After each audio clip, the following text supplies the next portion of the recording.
پاکستان میں خوشحالی کتنے عرصے تک آئے گی؟ یہ پاکستانیوں کے اوپر منحصر ہے کہ کب تک آئے گی، کیونکہ مجھے اللہ نے بس ایک چیز واضح طور پہ بتائی ہے، اور اللہ کے جب اللہ بات کرتا ہے، اللہ کوئی حکم دیتا ہے تو اس میں بس وہ کرنا ہوتا ہے، آپشن بھی کوئی نہیں ہوتی کہ اچھا یہ نہیں تو یہ کر لو، نہیں۔ اللہ نے مجھے جب ڈریم شیئر کرنے کا کہا نا، تو اللہ نے مجھے بس یہی کہا، قاسم یا تو وہ کام کرو جس کا میں نے تمہیں حکم دیا ہے،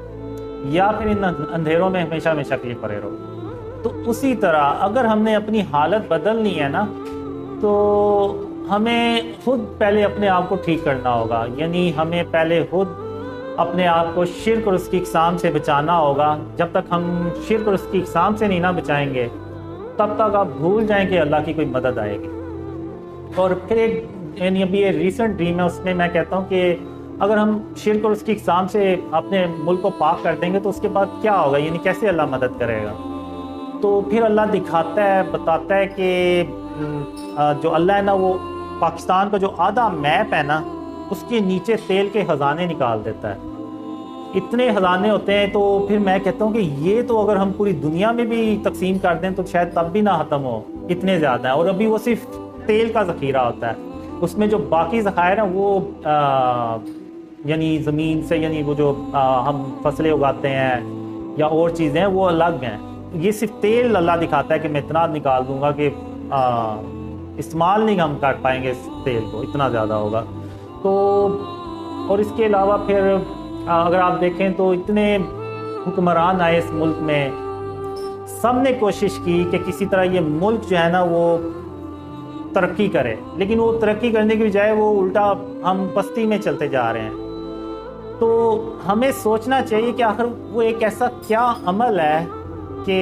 آج ہم نمازیں بھی زیادہ پڑھتے ہیں،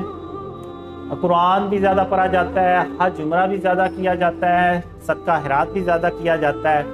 سارا کچھ پہلے سے زیادہ ہے، لیکن آخر کیا وجہ کہ ہم پھر بھی پستی میں چلے جا رہے ہیں؟ تو اس کی ایک ہی وجہ ہے کہ آج ہم نے اس گناہ کو جس کی کوئی معافی نہیں ہے اللہ کے ہاں، یعنی اللہ اس کو معاف نہیں کرے گا کبھی، اس کو ہم نے سب سے یعنی گناہ ہی سمجھنا چھوڑ دیا۔ ہم تو بس یہ کہتے ہیں کہ یہ تو یعنی ہماری ڈیکوریشن بڑھاتے ہیں، ہمارے سوسائٹیز کی حسن کو بڑھاتے ہیں، ہمارے گھر کی زینت کو بڑھاتے ہیں، تو یعنی ہم نے اس کو گناہ ہی سمجھنا چھوڑ دیا ہے۔ تو اور وہ گناہ وہ ہے جس کا اللہ کبھی ہمیں یعنی اس کو معاف ہی نہیں کرے گا۔ تو میں پھر یہی کہوں گا کہ جب تک ہم شرک اور اس کی اقسام سے اپنے آپ کو پاک نہیں نہ کریں گے، آپ بھول جائیں کوئی اللہ کی کوئی مدد آئے گی، اور بھول جائیں کہ کوئی ہمارے حالات بدلیں گے۔